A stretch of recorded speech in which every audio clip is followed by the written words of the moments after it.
Hindi kailangan mo ibaba eh. Hindi ba ano yun? Oo, come here, come here. Hanap nyo, nawala.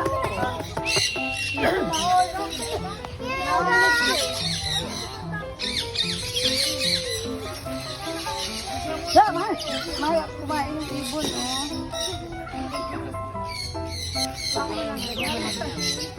Huwag mo lang galawin. Pwede mo lang.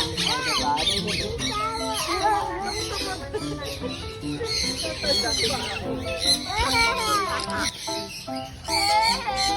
Pwede niyang hawakan. Hindi pwedeng hawakan. Oh. Pero kuya, hampid mo yan dati. Dati o lahat. Ang galing na. Hindi siya nasanay ng hawak. Hindi.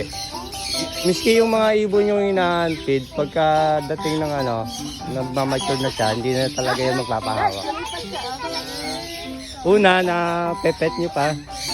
Hindi siya na palag, pero pagka nagagalit na sila, pero dadapo pa rin sa iyo. Meron po